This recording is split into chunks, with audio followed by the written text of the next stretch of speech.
I still have on my desk, because he hasn't signed yet, Kyler Murray's agent's Kyler Murray stationery missive that got thrown out there right before the combine about he absolutely wants to be your long-term quarterback, Arizona, and he desperately wants to win the Super Bowl, and then all the business talk after that. And now, Tuesday, rubber meets road. It's time for the Arizona Cardinals to open training camp. What can you tell me about Kyler Murray's contract and all of that right now, Ian Rapoport?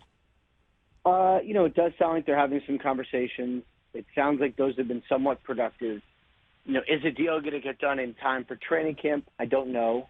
But at least, all sides are kind of acknowledging / on the same page that, like, he's going to be there. He's going to be richly paid. An extension is something to discuss this year, not next year, for instance. So then it's just arriving at a number, and it's about negotiations. And to me, judging from where things stand, a deal can get done. The quarterback market is pretty well defined, so it's really just figuring out where he slots. I mean, there's so many big-name guys with big-time deals that, like, it's just a matter of slotting him in.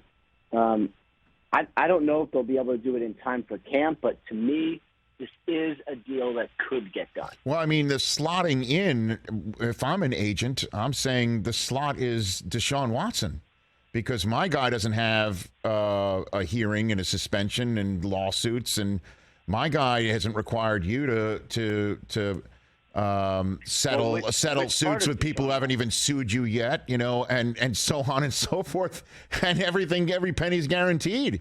I mean, isn't that the way everyone? I imagine Lamar Jackson might be saying that to the Ravens. I mean, isn't that the way every quarterback's going to want to be slotted right now, Ian? Right, but our team's going to say, all right, well, we'll give you, $200 million fully guaranteed. Here's a check, NFL. We're going to do that. I mean, is Michael Bidwell going to write a $200 million check to the NFL? That's the problem, is when it's fully guaranteed, really fully guaranteed, you have to give it to the NFL and put it in escrow so they make sure you have it, essentially. Kind of an old, antiquated rule, but it is what it is.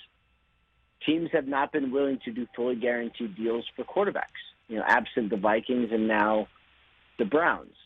So if you're the Cardinals, like, obviously Kyler will ask for that, I assume, but is the team going to break precedent from what they've done in every other deal and say, all right, or is that the sticking point? Or do you say, you know what, we're not going to give you the full guarantee, but we will give you more than $46 a year. How about that?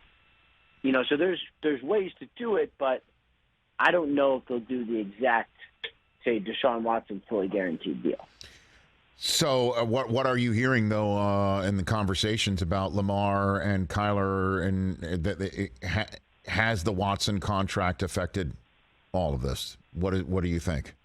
I understand that people can get creative, but what are you hearing on that ripple effect? I would say that has it affected things? Yes, because it is in the conversation. It is what everybody wants. Everyone wants to sort of mimic the fully guaranteed deal and make sure that when quarterbacks do deals that you get fully guaranteed money.